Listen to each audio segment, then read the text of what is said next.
አርእስተ ዜና በኢትዮጵያና በጎረቤት ሀገራት የሚገኙ የግጦሽ መሬቶች ላይ አዲስ ጥናት ይፋ ተደረገ።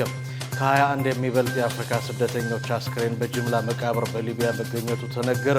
የቻድ ፕሬዝዳንት ማሃማት ኢድሪስ ዴቢ ኢቴኖ የ2026 የአፍሪካ የሰላም ሽልማት ተሸላሚ ሆኑ። የሳውዲ እርዳታ መስጫ ተቋም ለሱዳንና የመን አገልግሎቱን ተደራሽ እያደረገ ነው። ትራምፕ ለጋዛ የሰላም ቦርድ መቋቋሙን አስታወቁ።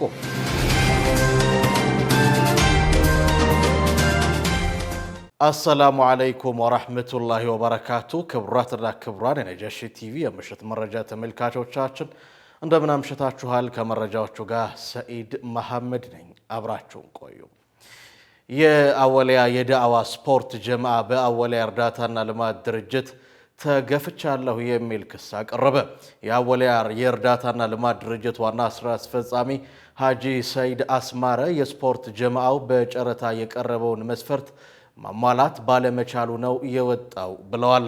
ዝርዝሩን መሐመድ ሚፍታህ አዘጋጅቶታል። የአወሊያ የዳዕዋ ስፖርት ጀማዓ አስተባባሪ የሆነው ወጣት ሰይፈድን ሁልደር ቡድናችን ከ2 ዓመት በፊት የአወሊያን ስፖርት ሜዳ ለማልማት ፕሮፖዛል አስገብተን የነበረ ቢሆንም ላቀረብነው ፕሮፖዛል ምላሽ ሳይሰጥ ድርጅቱ ሜዳውን ለማሰራት ጨረታ አውጥቷል ብሏል። ካሊድ መሐመድ ኪንጉ፣ አንዋር ያሲን፣ አንዋር ስራጅ፣ እነ ኢብራሂም ሁሴን፣ እነ ሰላዲን ባርጊቾ፣ እነ አብዱልከሪም ሐሰን በጣም ብዙ በርካታ ተጫዋቾችን አፍርቷል። ይሄ ሜዳ ማለት ነው እኔንም ጨምሮ በጣም ብዙ ተጫዋቾችን አፍርቷል። የተለያየ ስብዕናዎችን ግዴታ እግር ኳስና ጤና መጠበቅ ብቻ ሳይሆን ተርቢያ ላይም በጣም ከ20 ዓመት ከ30 ዓመት በፊት ሰላት እንኳን የማያውቁ ሰዎች እዚህ ነው ሰላታቸውንም ዲናቸውንም የተማሩት። ብዙ ነገሮችን ተርቢያ ሲሰጥበት የነበረ ነው ኳስን ምክንያት በማድረግ ማለት ነው። ነጃሺ ቲቪ የአወሊያ ዳዕዋ ስፖርት ጀማዓ ባቀረበው ፕሮፖዛል ላይ ምላሽ ሳያገኝ ለምን በጨረታው ላይ ተሳተፈ ብሎ ላቀረበለት ጥያቄ ወጣት ሰይፈድን በጨረታው ላይ የተሳተፍነው ቅድሚያ ይሰጠናል ብለን ስላሰብን ነው ብሏል። ምንድነው የተባለው የነበረው? ያው ይሄ እንትን እኛ የወሰድነው በሁለቱ መልኩ ነው። ያው እዚህ ጋር የተሰጠን ምላሽ በቂ ሆኖ ስላላገኘ ነው ፎርማሊቲውን ጠብቀን ደግሞ ነገሮችን በዚህ በድርድርም ፎርማሊቲውን ጠብቀን ደግሞ ባወጡት መልኩ ደግሞ ለመሄድም መሞከርም ስላለብን በሁለቱም መልኩ ለመሄድ አስፈላጊ ሆኖ ስላገኘ ነው በዛ ልክ ሄድ። ወጣቱ የአወሊያ እርዳታና ልማት ድርጅት የስፖርት ሜዳዎችን ለማልማት ባወጣው የጨረታ ማስታወቂያ መሰረት ታህሳስ 28 2018 በተደረገውና ጥር 7 በተገለጸው ጨረታ የማልማት ስራው ለሌላ አካል መሰጠቱን ገልጿል። በዚህም የዳዕዋ ጀማዓ ስፖርት ቡድን እንደተገለለ የገለጸው ወጣት ሰይፈድን አወሊያ ውለታ ቢስ ሁናለች በማለት ከሷል። ተጋጋሚ ለሳቸው ነው ፕሮፖዛል የሚያስገባ ነው።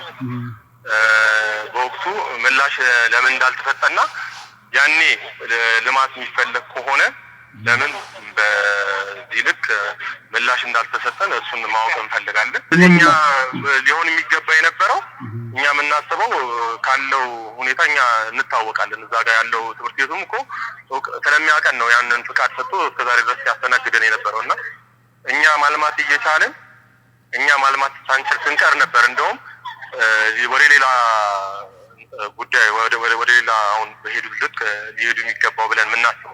በጉዳዩ ላይ ምላሽ የሰጡት ሀጂ ሰይድ አስማረ የአወሊያ የዳዕዋ ጀማዓ ስፖርት ቡድን ያቀረበው ፕሮፖዛል 1.2 ሚሊዮን ብር ሲሆን ሜዳውን ለማልማት ግን ከ22 ሚሊዮን ብር በላይ ያስፈልጋል ብለዋል።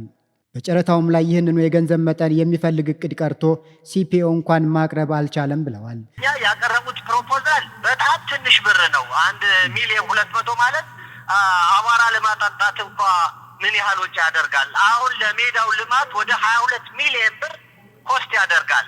እነሱ ያቀረቡት በጣም ትንሽ ብር ስለሆነ ብዙ አንደኛ አያስኬድም፣ ሁለተኛ ፍትሃ የሆነ ውድድር ያስፈልጋል በሚል ነው የቆየው።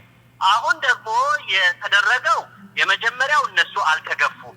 እንደ ማንኛውም ጀማዓ እንዲወዳደሩ ታህሳስ 19 2018 በሪፖርተር ጋዜጣ ይፋ የሆነ ማስታወቂያ አውጥተናል።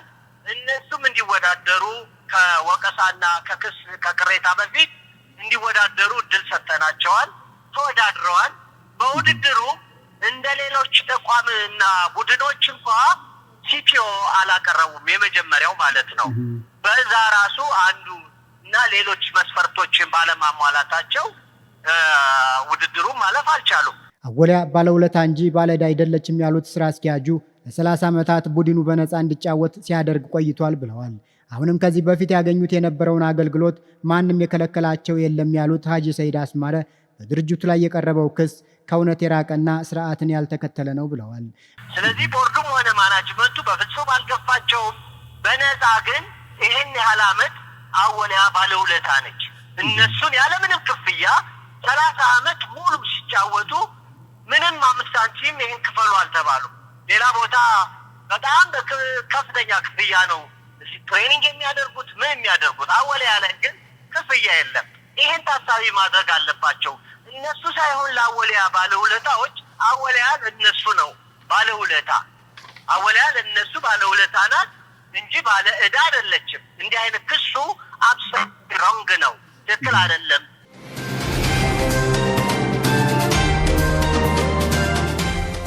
በኢትዮጵያና በጎረቤት የምስራቅ አፍሪካ ሀገራት የሚገኙ የግጦሽ መሬቶች ከቁጥጥር ውጪ በሆነ የእንስሳት ቁጥር መጨመርና በአየር ንብረት ለውጥ ሳቢያ ለከፍተኛ ስነ ምህዳራዊ ውጥረት መጋለጣቸውን አንድ አዲስ ጥናት ይፋ አደረገ።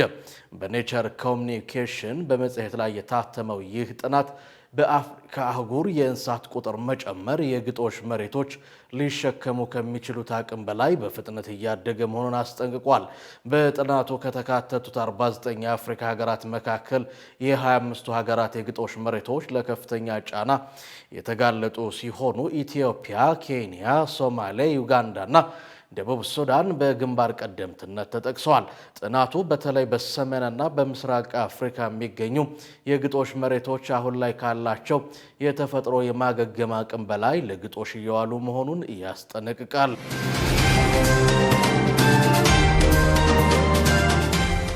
ኢትዮጵያና ህንድ በቅመማ ቅመምና በመድኃኒት እጽዋት ዘርፍ በአጋርነት ለመስራት ተስማሙ። በኢትዮጵያ የህንድ ኤምባሲ ከሚዛን ቴፒ ዩኒቨርሲቲ ጋር በመተባበር ባዘጋጀው ልዩ መድረክ ላይ ሁለቱ ሀገራት የጀመሩት አጋርነት የኢትዮጵያን የወጪ ንግድ አቅም ለማሳደግና የህንድን የቴክኖሎጂ ተሞክሮ ለመጠቀም ያለመ ነው ተብሏል። ዝንጅብል፣ እርድ፣ ቅመሞችና ማሽላ በልዩ ሁኔታ ትኩረት እንደተደረገባቸው ኤምባሲው ባወጣው መግለጫ አመላክቷል። ኢትዮጵያ ከፍተኛ እሴት የተጨመረባቸውና ደረጃቸውን የጠበቁ ምርቶች ወደ ውጭ እንድትልክ ህንድ በጥራት አብዮት ያካበተችውን ልምድ በማካፈል ድጋፍ ማድረግ በምትችልበት መንገድ ዙሪያ ውይይት ተካሂዷል። በተጨማሪም ሀገሪቱ የአፍሪካ ነፃ የንግድ ቀጠናን በመጠቀም የምስራቅ አፍሪካ የምግብ ማቀነባበሪያ ማዕከል ለመሆን በቀረጸችው ስትራቴጂ ዙሪያ ምክክር ተደርጓል። ይህ አጋርነት በቅርቡ የህንድ ጠቅላይ ሚኒስትር ናሬንድራ ሞዲ በኢትዮጵያ ባደረጉት ታሪካዊ ጉብኝትና የሁለትዮሽ ውይይት ወቅት የሁለቱን ሀገራት ግንኙነት ወደ ስትራቴጂካዊ አጋርነት ለማሳደግ ከስምምነት መድረሳቸውን ተከትሎ የመጣ ነው።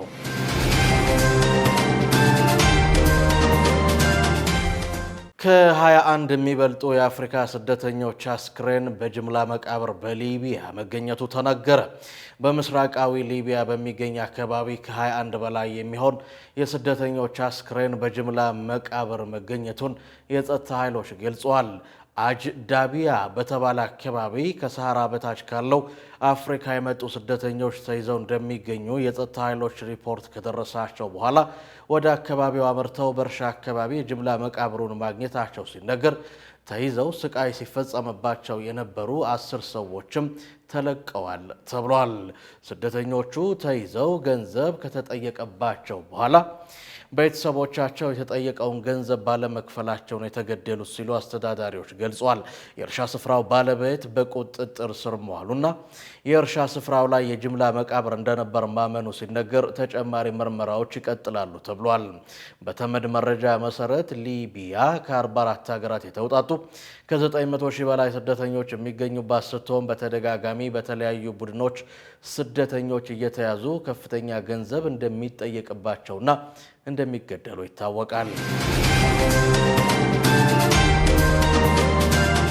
የሳውዲ እርዳታ መስጫ ተቋም ለሱዳንና የመን አገልግሎቱን ተደራሽ እያደረገ ነው ተባለ። ከኤስ ሪሊፍ በሱዳን የምግብ እርዳታ እየሰጠ ይገኛል። በተጨማሪም በየመን ከ5000 በላይ ለሚሆኑ ታካሚዎች አገልግሎት ሰጥቷል ተብሏል። የንጉስ ሰልመን የሰብአዊ እርዳታና እርዳታ ማዕከል ኬኤስ ሪሊፍ በሱዳን ሰሜን ኮርዶፋን በሚገኘው የሼካን አካባቢ ከ1000 በላይ የታሸጉ የምግብ አይነቶችን ማሰራጨቱ ተነግሯል። ይህም በ2026 የማዳድ ፕሮጀክት አካል ከመሆን 6625 የተፈናቀሉ ሰዎችን ተጠቃሚ አድርጓል ተብሏል። ይህ ጥረት የሳውዲ አረቢያ በዓለም አቀፍ ደረጃ ተጋላጭ በሆኑ ህዝቦች ላይ የሚደርሰውን ስቃይ ለማስታገስ በኬኤስ ሪሊፍ በኩል የተከናወኑትን ቀጣይ የሰብአዊ እርዳታ ተነሳሽነቶችን ያንጸባርቃል ሲል አረብ ኒውስ ዘግቧል። በየመንና ከኬኤስ ሪሊፍ ድጋፍ ጋር በአልሁዳይዳ አልካውካህ አውራጃ የሚገኙ ተንቀሳቃሽ የህክምናና የምግብ መስጫ ማዕከላት ከታህሳስ 24 እስከ 30 2025 መካከል 5128 ተጠቃሚዎች የጤና አጠባበቅ አገልግሎት ሰጥቷል ተብሏል። በዚያ ጊዜ ውስጥ የድንገተኛ ክፍል 1512 ታካሚዎችን ያክማል። የውስጥ ህክምና ደግሞ 874 ታካሚዎችን ተቀብሏል ብሏል ዘገባው። በተጨማሪነትም ለ162 የቀዶ ጥገና የልብስ ህክምና ኬዞች ጨምሮ በርካታ የጤና እንክብካቤ አድርጓል የተባለው በቀጣይም እርዳታ ለሚፈልጉ ሀገራት ተደራሽ እንደሚያደርግ አስታውቋል። የቻድ ፕሬዝዳንት መሐማት እድሪስ ዴቢ ኢቴኖ የ2026 የአፍሪካ የሰላም ሽልማት ተሸላሚ ሆኑ። ፕሬዝደንቱ ለዚህ ሽልማት የበቁት የሀገሪቱን የፖለቲካ ሽግግር በሰላማዊ መንገድ በመምራታቸውና ለሱዳን ስደተኞች ሰብአዊ መጠለያ በመስጠታቸው ነው። በጄኔቫ ስብሰባውን ያካሄደ አፍሪካ የሰላም ጉባኤ ኮሚቴ በሙሉ ድምፅ ውሳኔ ሽልማቱ እንዲሰጥ ወስኗል። ሽልማቱ ዳኞች ፕሬዝደንቱ የፖለቲካ ሽግግሩን ወደ ግጭት ሳያመራ በመምራት ላሳዩት ብቃት፣ ለውይይትና ለተቋማት መረጋጋት ቁርጠኛ መሆናቸውን እንዲሁም ቻድ ለሱዳን ቀውስ በአብሮነት ምላሽ መስጠቷን አድንቀዋል። ይፋዊ የሽልማት ስነ ስርዓቱ በየካቲት ወር መጀመሪያ በሞሪታንያ መዲና ኖዋክቾት እንዲካሄድ ታቅዷል። የአፍሪካ የሰላም ሽልማት ለአህጉራዊ መረጋጋት ቁርጠኛ ለሆኑ የአፍሪካ መሪዎች በየዓመቱ የሚሰጥ እውቅና ነው። ከዚህ ቀደም የኒጀሩ ሙሐመድ ባዙም፣ የናይጄሪያው ሙሐመዱ ቡኻሪ፣ የጋምቢያው አዳማ ባሮ እና የኮት ዲቯሩ ኦሎሰን ኦታራ የዚህ ሽልማት ተሸላሚ ነበሩ።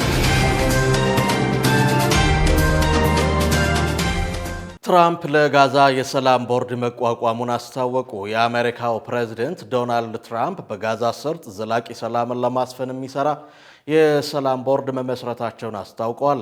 ፕሬዝደንቱ ዶናልድ ትራምፕ በትሩዝ ሶሻል ገጻቸው ባሰፈሩት መልእክት የሰላም ቦርዱ መቋቋሙ ትልቅ ክብር እንደሚሰጣቸው ገልጸው ቦርዱ በማንኛውም ጊዜና ቦታ ከተመሰረቱት ሁሉ ታላቅና የተከበረ እንደሆነ አረጋግጠዋል። ከሐማስ ጋር የሚደረገው አጠቃላይ ትጥቅ የማስፈታት ስምምነት በቱርክ፣ በግብፅ፣ በኳታር መንግስታት ድጋፍ እንደሚረጋገጥ አስታውቋል። የአሜሪካው አምባሳደር ስቲቭ ዊትኮቭ በበኩላቸው ጦርነቱን ለማቆም ትራምፕ ካቀረቡት ባለ 20 ነጥብ እቅድ ውስጥ የሁለተኛው ምዕራፍ የተኩስ አቁም ስምምነት በይፋ መጀመሩን ገልጸዋል። የተባበሩት መንግስታት ድርጅት ዋና ጸሐፊ አንቶኒዮ ጉቴሬዝ ወደ ትራምፕ የጋዛ እቅድ ሁለተኛ ምዕራፍ መሸጋገርን በደስታ እንደሚቀበሉት መግለጻቸውን የአናዶሉ ዘገባ ያመላክታል። የቦርዱ አባላት ዝርዝርም በቅርቡ ይፋ እንደሚደረግ በዘገባው ተመላክቷል።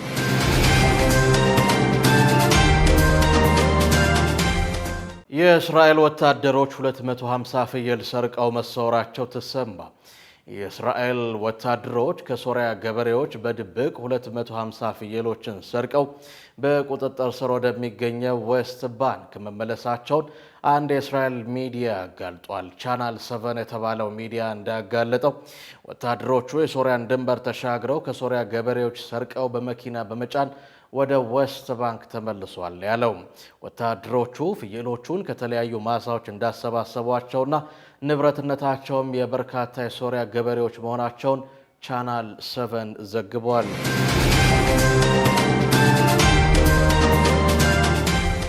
የሲአይኤ ዳይሬክተር ከቬንዙዌላ ጊዜያዊ ፕሬዝዳንት ጋር መምከራቸው ተሰማ። የአሜሪካ የስለላ ድርጅት ሲአይኤ ዳይሬክተር ጆን ራትክሊፍ በደህንነት ትብብር፣ በኢኮኖሚ አጋርነት፣ ሽብርተኝነትን በመከላከል ከቬንዙዌላ ጊዜያዊ መሪ ዴልዚ ሮድሪጌዝ ጋር መወያየታቸው ተዘግቧል። ዳይሬክተሩ ወደ ካራካስ ያቀኑት የቬንዙዌላ የኖቤል ተሸላሚዋ ማቾዳ የኖቤል ሽልማታቸውን ለፕሬዝደንት ትራምፕ ከሰጡ ከአንድ ቀን በኋላ ነው። ፕሬዝደንት ትራምፕም ራሳቸውን የቬንዙዌላ ጊዜያዊ ፕሬዝደንት ብለው ጠርተዋል። በዚህም ምክንያት ብዙዎቹ በቬንዙዌላ የአሜሪካ አስተዳደር ተመስርቷል እያሉ ነው።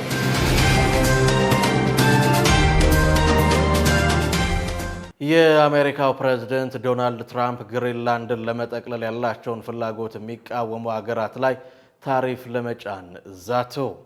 ትራምፕ በዋይት ሀውስ በነበራቸው ስብሰባ ላይ በግሪንላንድ ላይ ባለን አቋም የማይስማሙ ሀገራት ላይ ታሪፍ ልንጥል እንችላለን ብለዋል። ግሪንላንድ የዴንማርክ ራስ ገዝ ግዛት ነች። ትራምፕ ይህ ታሪፍ በየትኛው ሀገር ላይ እንደሚጣል አልተናገሩም። እስካሁን ድረስ ዴንማርክና ግሪንላንድ እንዲሁም ሌሎች የአውሮፓ ሀገራት የትራምፕን እቅድ ተቃውመውታል። ትራምፕ ይህን ሲሉ 11 የኮንግረስ አባላት ላሉት ኮንግረሳቸው ነው ለግሪንላንድ ያላቸውን ድጋፍ ለመግለጽም ወደ ስፍራው አቅንተዋል። ትራምፕ ግሪንላንድ ለአሜሪካ ብሔራዊ ደህንነት አስፈላጊ መሆኗን በመናገር በቀላል መንገድ ወይም ደግሞ በከባድ ሁኔታ የአሜሪካ አካል እንደሚያደርጓት ተናግረዋል። ይህም ግዛቷን በገንዘብ መግዛት አሊያ በወታደራዊ ኃይል መጠቅለል ሊሆን እንደሚችል ተንታኞች ይናገራሉ። በለንደን በኢራን ኤምባሲ ፊት ለፊት ተቃውሞ የተሰበሰቡ ሰልፈኞች ከፖሊስ ጋር መጋጨታቸውና በቁጥጥር ስር መዋላቸው ተዘገበ። በኤምባሲው የተፈጠረውን ሁከት ተከትሎ ጉዳት የደረሰባቸው 4 ሰዎች ወደ ሆስፒታል መወሰዳቸው ተገልጿል። አንድ የተቃውሞ ሰልፈኛ በኢራን ኤምባሲ ጣሪያ ላይ በመውጣት የሀገሪቱን ሰንደቅ ዓላማ ያወረደ ሲሆን ፖሊስ እርሱንና ሌሎች ሰዎችን በቁጥጥር ስር አውሏል። አርብ ዕለት በለንደን ለተቃውሞ አደባባይ የወጡና በኢራን ኤምባሲ አካባቢ የተሰባሰቡ ሰልፈኞች ከፖሊስ ጋር የተጋጩ ሲሆን ቁሳቁሶችን መወርወራቸውንም ፖሊስ ገልጿል። በዚህም የተነሳ የተወሰኑ ፖሊሶች ጉዳት እንዳጋጠማቸውና በርካታ ሰዎች ረብሻ በመፍጠር ተጠርጥረው በቁጥጥር ስር ውለዋል ተብሏል። የለንደን ፖሊስ በኤክስ ገጹ በኢራን ኤምባሲ የተካሄደ ባለው የተቃውሞ ሰልፍ አንድ ሰልፈኛ ህገወጥ በሆነ መልኩ በኤምባሲው ጣሪያ ላይ በመውጣት ባንዲራ አውርዷል ሲል የተፈጠረውን አስፍሯል። የለንደን ፖሊስ የተቃውሞ ሰልፉ በሚካሄድበት የኢራን ኤምባሲ አካባቢ በርካታ አባላቱን ማሰማራቱን ገልጿል። ባለፈው ሳምንት በዚያው ስፍራ በነበረ የተቃውሞ ሰልፍ የኢራንን ይፋዊ ሰንደቅ ዓላማ በማውረድ ከአውሮፓውያኑ 1979 አብዮት በፊት የነበረውን ሰቅለው ታይተዋል።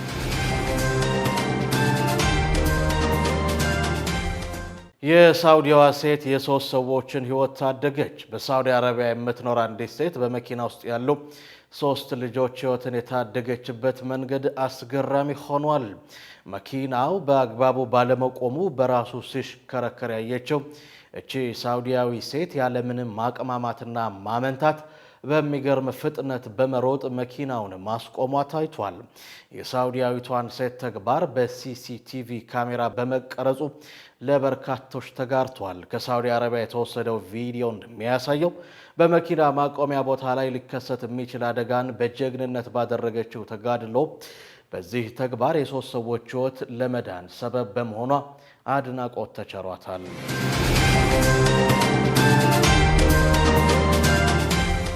ክቡራትና ክቡራን የነጃሺ ቲቪ ምሽት መረጃ ተመልካቾቻችን ከሀገር ውስጥ እንዲሁም ከውጭ ምንጭ ያጠናቀርናቸውን መረጃዎች የተከታተላችኋቸውን ይመስላሉ። አሁን ደግሞ ዕለታዊ የተመራረጡ የቢዝነስ መረጃዎችን እናደርሳችኋለን። ዙበይዳ ሐሰን እንደሚከተለው አዘጋጅተዋለች። የኢትዮጵያ ንግድ ባንክ የዲጂታል ክፍያ ስርዓቱን የሚያዘምን ስታርፔ የተሰኘ አዲስ መተግበሪያ ይፋ ማድረጉ ተሰምቷል።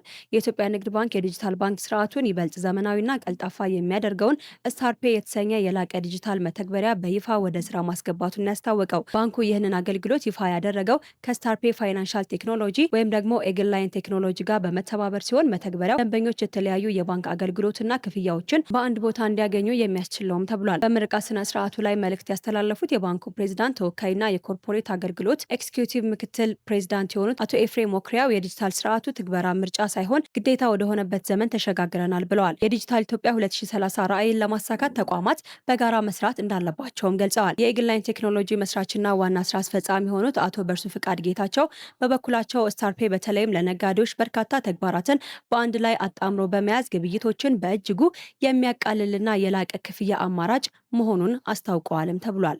የገቢዎች ሚኒስቴር 1.5 ሚሊዮን ጥራዥ ልዩ መለያ ኮድ ወይም ደግሞ QR ኮድ ያረፈባቸውን ደረሰኞች ማሰራጨቱ ተሰምቷል። የገቢዎች ሚኒስቴር የታክስ አሰባሰብ ስርዓቱን ለማዘመንና የሐሰተኛ ደረሰኞች ስርጭቶችን ለመክታት የጀመረውን አዲስ አሰራር አካል የሆነው 1.5 ሚሊዮን ጥራዥ ልዩ መለያ ኮድ ወይም QR ኮድ ያረፈባቸው ደረሰኞችን ለ213 ሺህ ግብር ከፋዮች ማሰራጨቱን ያስታወቀው የገቢዎች ሚኒስቴር ሚኒስትር የሆኑት ወይዘሮ አይናለም ንጉሴ ከመመሪያ ቁጥር 188/2017 ጋር ተያይዞ ከጥር 1 ቀን 2018 ዓመት ጀምሮ ግብር ከፋዮች በልዩ መለያ ኮድ የታተሙ አዳዲስ ደረሰኞችን ብቻ እንዲጠቀሙ በተቀመጠው አቅጣጫ መሰረት ሙሉ በሙሉ ወደ ተግባር ገብተዋል ብለዋል። ይህ አዲስ አሰራር የታክስ አሰባሰብን ለማዘመን የሐሰተኛ ደረሰኞችን ስርጭት በዘላቂነት ለመቆጣጠርና ሕጋዊ የንግድ ስርዓትን ለማጠናከር ያለመ መሆኑም ተገልጿል። ሚኒስተሯ ግብር ከፋዮች የህትመት ትዕዛዛቸው ያለበትን ደረጃ በራሳቸው መከታተል የሚችሉበት ድረ-ገጽ መተዋወቁንም ተናግረዋል። የአዲሱ ደረሰኝ አጠቃቀም ተግባራዊነት ወደ ኋላ የማይመለስበት ደረጃ ላይ መድረሱንም ወይዘሮ አይናለም ንጉሴ ተናግረዋል።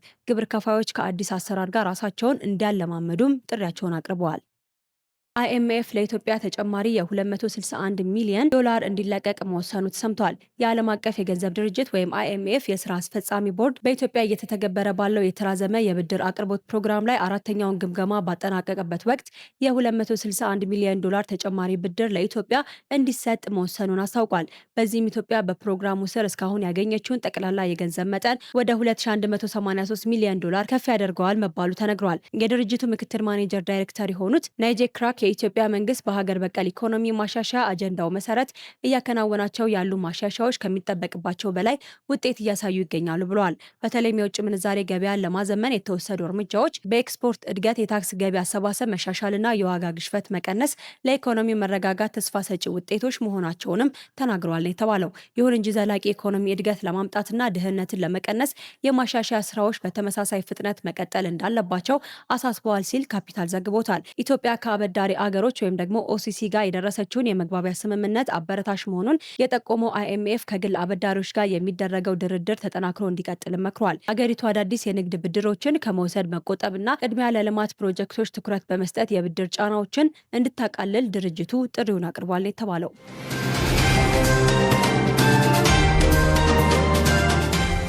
በመጨረሻም ወደ ድንቃ ድንቅ መረጃችን አመራን። ኢማን መሐመድ አዘጋጅተዋለች።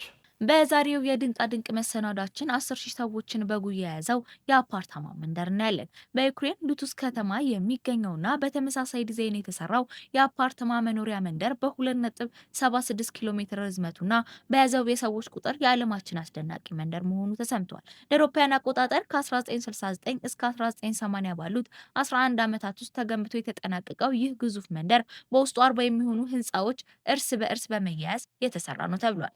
ከ3,000 በላይ አፓርታማዎችና 120 ዋና መግቢያ በሮች ያሉት መንደሩ 10,000 የሚጠጉ ነዋሪዎችን በመያዝ አንድ ትንሽ ከተማ እንደሚቆጠር የተለያዩ ዘገባዎች ያመለክታሉ። ህንፃዎቹ በምድር ላይ ሰፊ ቦታ የያዙ ከመሆኑ የተነሳ የመንደሩ ሙሉ ገጽታ ለማየት ከፍታ ላይ መውጣት ወይም ድሮን መጠቀም የግድ ይላል። ነዋሪዎቹ በህንፃው ርዝመት ምክንያት ከአንዱ ጫፍ ወደ ሌላኛው የአፓርታማ ህንፃ ለመጓዝ አውቶቡስ እንደሚጠቀሙ ተመልክቷል።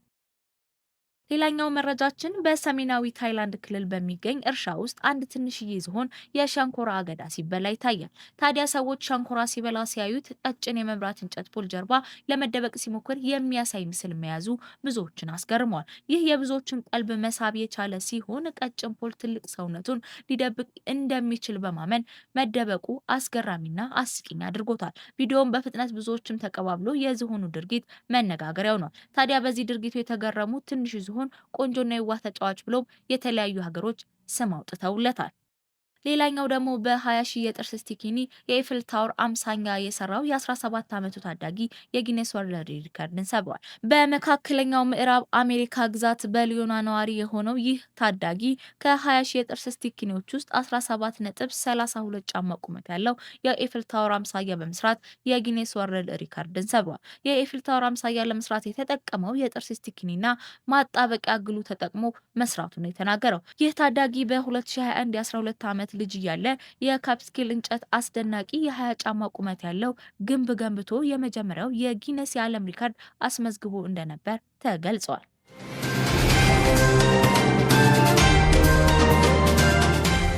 ክቡራትና ክቡራን የነጃሺ ቲቪ የምሽት መረጃ ተመልካቾቻችን የዕለቱን የምሽት መረጃ በዚሁ አገባደድን። ከቀሪ የነጃሺ ቲቪ የምሽት መሰናዶ ጋር መልካም